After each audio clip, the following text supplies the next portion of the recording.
नमस्कार. व्यंकू महाराज, अधोक्षज, शकुंतलाबाई, नारायणीताई, विंजे सरकार सगळेजण मोठ्या बाई इंदूच्या मागे मागे गेलेले असतात. त्यांना त्या शोधण्याचा प्रयत्न करत असतात. एका गावाच्या ठिकाणी पोहोचल्यानंतर तिथल्या लोकांशी व्यंकू महाराज चौकशी करत असतात. तेव्हा लगेच तिथले एक गृहस्थ बोलतात, अहो, या मुलीला तर आम्ही इथेच पाहिलं. अहो, हिनेच तर माझ्या नातीला शोधून दिलं. खरंच खूप गुणाची मुलगी आहे आणि खूप छान कीर्तन सेवा करते. तेव्हा व्यंकू महाराज म्हणतात, कुठे आहेत त्या? तुम्ही सांगाल का आम्हाला? तेव्हा लगेच ते गृहस्थ बोलतात, खरं सांगू, कालपर्यंत तरी त्या इथेच राहत होत्या आणि आज सकाळीच त्या या गाव सोडून पुढेच गेल्यात. तेव्हा मात्र व्यंकू महाराज म्हणतात, त्या जाताना काही बोलल्या का? तुम्हाला माहिती आहे का? प्लीज, जर का तुम्हाला माहिती असेल तर सांगा. तेव्हा लगेच ते गृहस्थ बोलतात, असं काही बोलल्या नाहीत त्या, पण खरं सांगू का, इथे जवळपास कुठेतरी असणार त्या. तेव्हा मात्र लगेच मोठ्यानी अधोक्षज बोलतो, काका, आपल्याला पुढे जायला पाहिजे. इंदू इथेच कुठेतरी असणार, मला पूर्णपणे खात्री आहे. इंदूला आपण शोधून काढूया. तेव्हा मात्र व्यंकू महाराज म्हणतात, आदू आदू शांत हो, असा हायपर होऊ नको, सगळं काही ठीक होईल. आदू, माझ्यावरती विश्वास ठेव. तेव्हा मात्र अधोक्षज बोलतो, खरं सांगू काका, जोपर्यंत माझी इंदू मला सापडत नाही तोपर्यंत मला कसलंच भान राहणार नाही. तेव्हा नारायणीताई बोलते, अदू बस कर. अरे, इंदू सोबत आई सुद्धा आहे, त्यामुळे काळजी करू नकोस.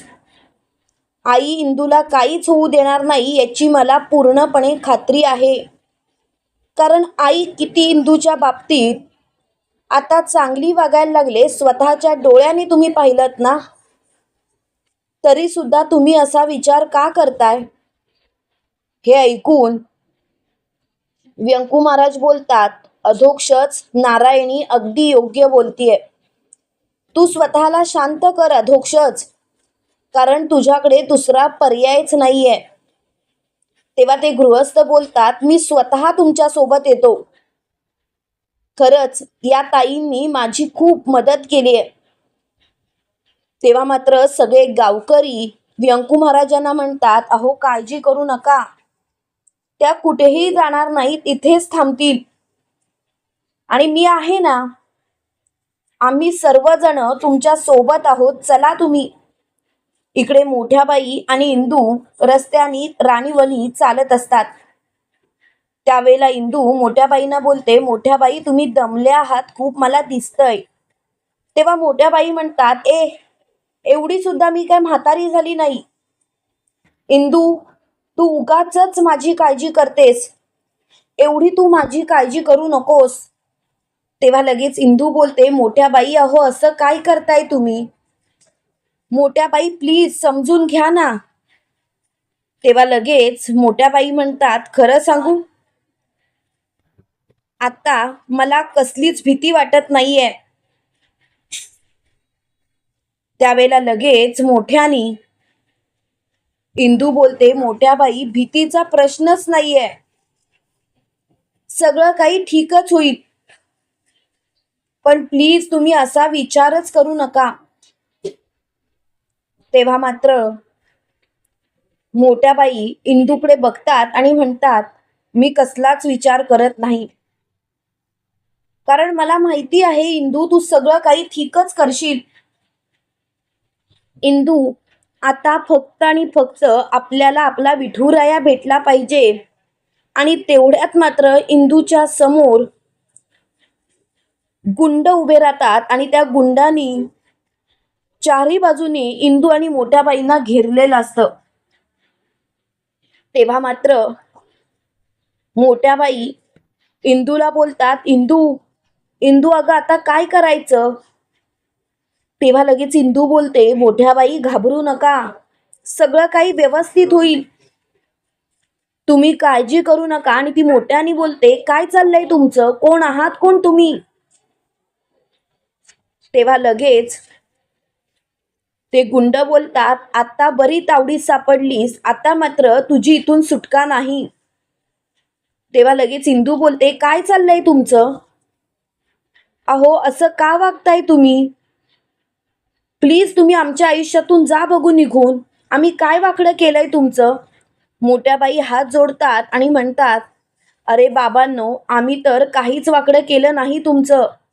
मग का तुम्ही आम्हाला त्रास देताय? प्लीज जा इथून. तेव्हा लगेच ते गुंड बोलतात, आम्ही जाण्यासाठी आलो नाही तर तुम्हाला मारण्यासाठी आलोय. तेव्हा मोठ्या बाई म्हणतात, काय आम्हाला मारण्यासाठी? अरे पण आम्ही केलं तरी काय की तुम्ही आम्हाला मारणार? तेवढ्यात तिथून श्रीकला टाळ्या वाजवत त्यांच्या समोर येते आणि श्रीकला मोठ्याने बोलते, इंद्रायणी. तेव्हा लगेच इंदू बोलते, मोठ्या बाई बघितलं, जित्याची खोड काही मेल्याशिवाय जात नाही हेच खरं. मोठ्या बाई ह्या श्रीकलाला कितीही धडा शिकवा तरी सुद्धा तिच्या अंगातली मस्ती काही जात नाही.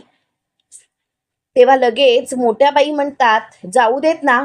हे बघे श्रीकला, तुला शेवटचं सांगते, पोलिसांच्या स्वाधीन हो. उगाच नाटकं करू नको श्रीकला. आणि आता या गोष्टी आहेत ना त्या बंद कर. तेव्हा लगेच श्रीकला बोलते, हे बघा मोठ्या बाई, मी काही इथे तुमचं ऐकण्यासाठी आले नाही तर तुम्हाला कायमचं संपवायला आले. आणि ती मोठ्या बाईंजवळ जाते आणि मोठ्या बाईंचं तोंड चावळते आणि मोठ्याने बोलते, लाज नाही वाटत? मुद्दामून केलत ना मोठ्या बाई हे सर्व? या इंद्रायणीचा आयुष्यभर तिरस्कार केलात आणि आता मात्र असं दाखवलं की बस स्वतःच तेच खरं केलं. का हे सर्व करायची गरज होती? तेव्हा मात्र इंदू जोरात श्रीकलाला ढकलून देत म्हणते, तुझी हिंमत कशी झाली मोठ्या बाईंना हात लावायची? यापुढे मोठ्या बाईंना हात लावायचा नाही.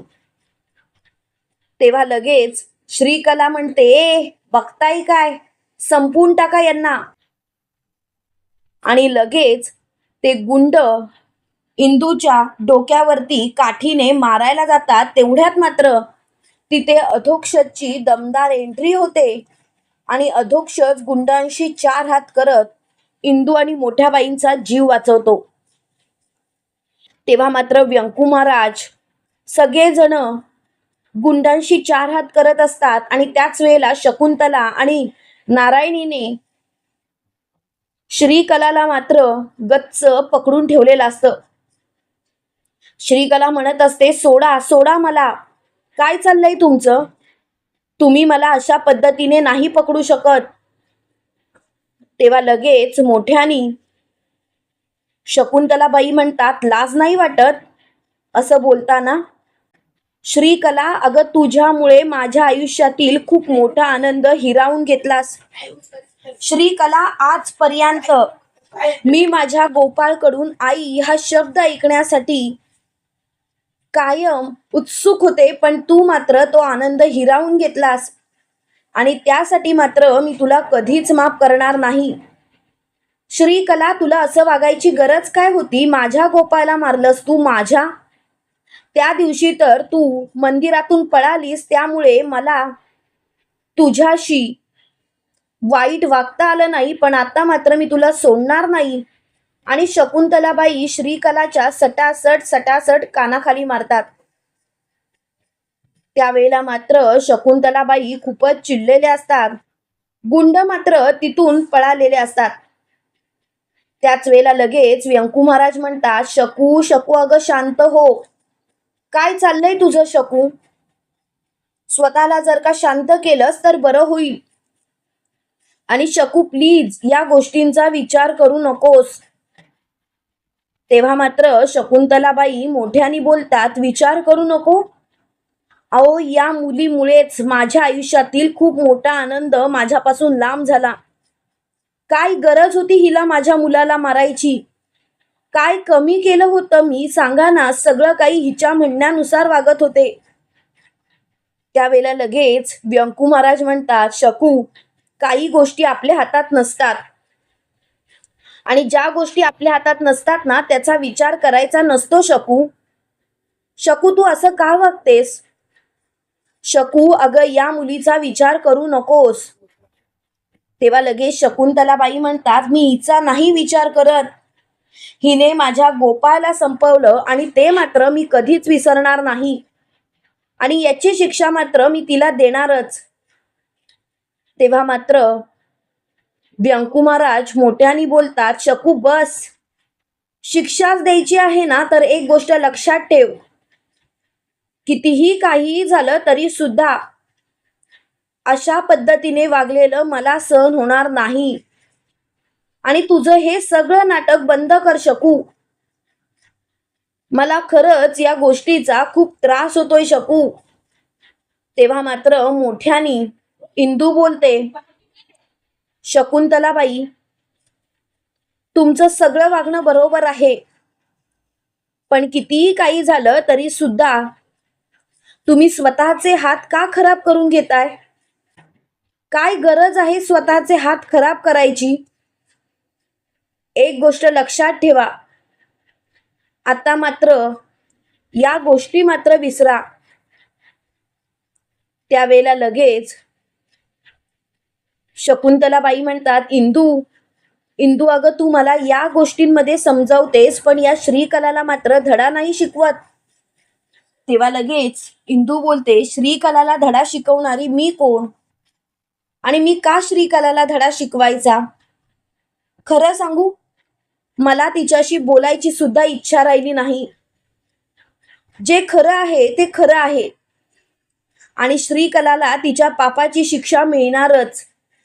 तुम्ही काळजी करू नका. मी तुम्हाला सांगते ना, श्रीकलाला तिच्या पापाची शिक्षा मिळणार म्हणजे मिळणारच. त्यामुळे तुम्ही या गोष्टीचा विचारच करू नका. तुम्ही फक्त एक गोष्ट कायम लक्षात ठेवा, ती म्हणजे कितीही काही झालं तरी सुद्धा आपल्याला तिच्यासारखं नाही वागायचंय. आपल्याला आपला गुण नाही सोडायचाय. आपल्याला तिच्या पायरीवरती नाही उतरायचंय. तेव्हा लगेच व्यंकू महाराज बोलतात, शकू, अगदी बरोबर बोलतीये इंदू. तूच विचार कर शकू, जर का तू तिच्यासारखीच वागलीस तर तुझ्यात आणि तिच्यात काय फरक उरला? तेव्हा मात्र शकुंतलाबाई म्हणतात, अहो मला सगळं पटतंय, सगळं समजतंय, पण मला एका गोष्टीची मात्र खूपच खंत वाटते की या श्रीकलाला तुम्ही का सोडताय? तेव्हा लगेच इंदू बोलते, त्या श्रीकलाला आम्ही सोडतच नाही आहोत. तिच्या पापांची शिक्षा तिला मिळणार. तिच्या पापाचा पाडा आता भरलाय, त्यामुळे तुम्ही काळजी करू नका. तेव्हा मात्र व्यंकू महाराज म्हणतात, हे बघ शकू, कितीही काही झालं तरी सुद्धा एक गोष्ट लक्षात ठेव, सगळं नीटच होईल. माझ्यावरती विश्वास ठेव. तेव्हा शकुंतलाबाई म्हणतात, अहो तुमच्यावरती विश्वास आहेच हो माझा, पण आता मात्र मला या श्रीकलाला धडा शिकवल्याशिवाय माझं मन शांत होणार नाही. तेव्हा लगेच व्यंकू महाराज म्हणतात, आता राहू देत. श्रीकला मात्र तिथनं पळत असते. तेवढ्यात मात्र इंदूने तिला बांधून ठेवलेलं असतं आणि अधोक्षजला सांगितलेलं असतं की लगेच फोन लाव म्हणून. त्यावेळेला लगेच अधोक्षज इंदू जवळ जातो आणि इंदूला म्हणतो, इंदू खरंच सॉरी, इंदू मला माफ कर. तेव्हा इंदू बोलते, काय चाललंय तुझं? तू अशी का माफी मागतोयस माझी? एक गोष्ट लक्षात ठेव, आधू तुला माफी मागायची गरजच नाही. अरे मी तिथून बाहेर पडले कारण मला असं वाटत होतं की माझंच काहीतरी चुकलंय म्हणून विठुराया रागावून निघून गेला. तेव्हा मात्र व्यंकू महाराज म्हणतात, इंदू अगं स्वतःला दोष देऊ नकोस. इंदू एक गोष्ट लक्षात ठेव, कितीही काही झालं तरी सुद्धा तुझ्यामुळे विठुराया कधीच कुठेही रागावून गेलेला नाही. इंदू, विठुराया परत येणार, मला पूर्णपणे खात्री आहे, आणि तो तुलाच मिळणार. तेव्हा मात्र इंदू बोलते, व्यंकू महाराज, मला विठुराया पाहिजे. आपल्या गावातल्या मंदिरात ना विठुराया गायब झाल्यापासून मला खूप कसं तरी होतंय, पण मी मात्र कोणाला कधीच सांगितलं नाही. तेव्हा मात्र व्यंकू महाराज म्हणतात, इंदू, तुला मला काही सांगायची गरजच नाही. अगं, विठुरायाशी तू किती जवळ आहेस ते मला चांगलं माहिती आहे. इंदू, इंदू, तुझी ती तळमळ, ती दगदग मला दिसत होती, पण मी तरी काय करणार बाळा, माझ्याकडे काहीच नव्हतं. तेव्हा मात्र इंदू बोलते, आता या गोष्टीचा विचारच करू नका, या सर्व गोष्टी सोडून द्या, आणि खरं सांगू, आता फक्त एकाच गोष्टीचा विचार करा, ती म्हणजे लवकरात लवकर आपल्याला काही करून सगळं काही नीटच केलं पाहिजे. तेव्हा मात्र व्यंकू महाराज इंदूला बोलतात, इंदू, चल आपण विठुरायाला शोधूया. तेव्हा लगेच इंदू बोलते, व्यंकू महाराज, खरंच आपण विठुरायाला तर शोधूयाच, पण लवकरात लवकर सगळं काही नीट झालं पाहिजे. तुम्हाला काय वाटतं मित्रांनो, खरोखर इंदू आणि व्यंकू महाराजांना विठुराया सापडेल का? कमेंट करून नक्की कळवा, आणि असेच मालिकेंचे नवनवीन अपडेट पाहण्यासाठी व्हिडिओला लाईक आणि चॅनलला सबस्क्राईब करायला विसरू नका. थँक्यू.